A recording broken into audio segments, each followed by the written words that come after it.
The boat trip to Inchcolm Island. Its unique structure is considered to be the engineering wonder of the world. The boat swings round and passes under the 4th Railway Bridge. It was a lovely spring day, but I was glad I brought a jacket along for the boat trip. The island sits about a quarter of a mile from the Fife mainland and is part of the parish of Aberdour. Gradually, the island came into view, and before long, the Abbey was visible. Inchcolm Island is known as Iona of the East. It's Gaelic for Comb's Isle. Fortifications were built in the island during the 2 World Wars to defend the Firth of Forth and the city of Edinburgh. Careful that you're not attacked by the gulls, as they become understandably aggressive if you get near their nest. We were soon preparing to dock.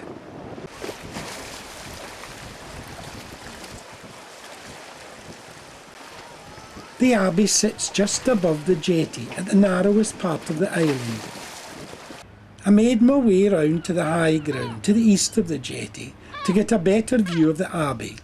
The seagulls here were quite aggressive and kept dive bombing me in an attempt to frighten me away.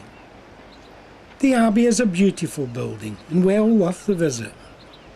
The island was originally a hermit's retreat, and a hogback tombstone was discovered there, dating back to the 10th century.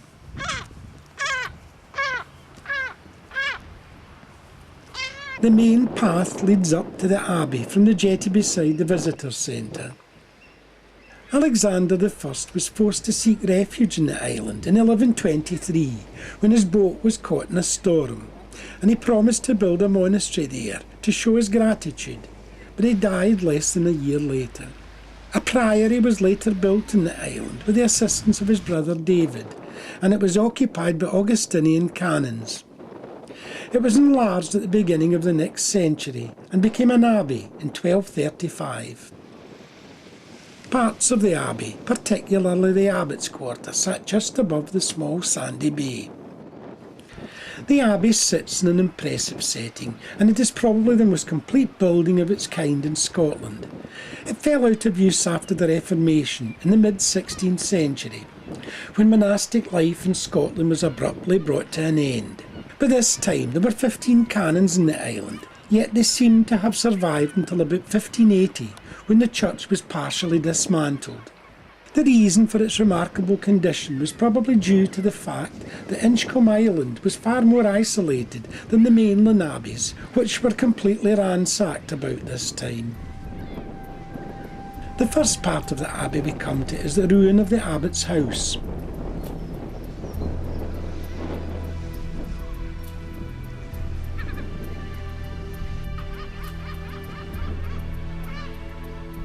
It's a beautiful atmospheric building, and I headed for the doorway at the most intact part of the abbey. The chapter house is also in remarkable condition. This octagonal building with its pointed roof is the oldest surviving cloister building in Scotland. Even its roof is still intact. The cloisters are in an amazing condition.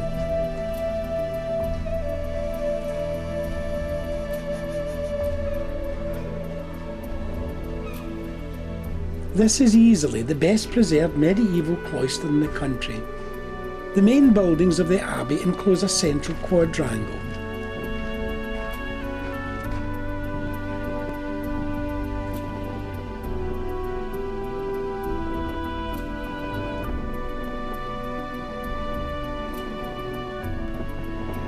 As the other ferry passed the south end of the island, I headed up for another view, looking down on the abbey. But the gulls were particularly aggressive at this part of the island.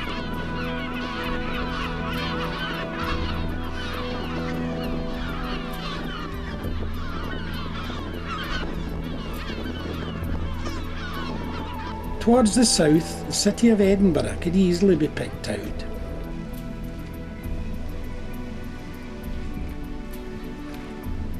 It was now time to head back towards the jetty for the return journey.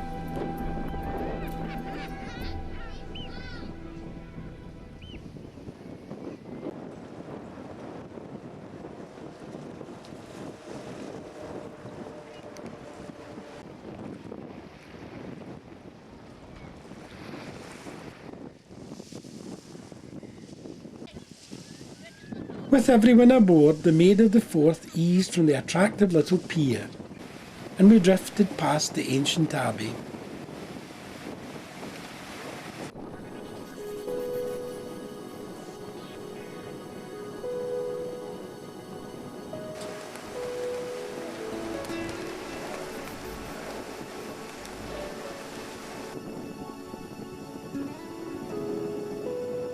The little ferry sailed from view around the east end of the island and swung round to head back towards the mainland.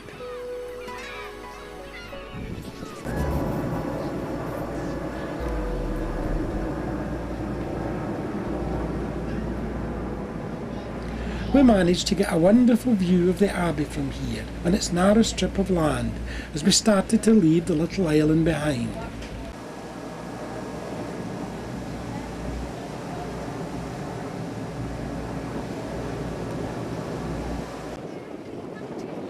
On the way back we passed a little floating buoy with some seals basking on it.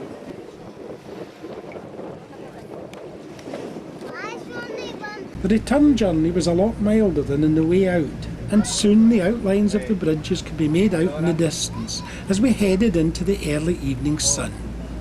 Soon the pillars of the bridge appeared in front of us.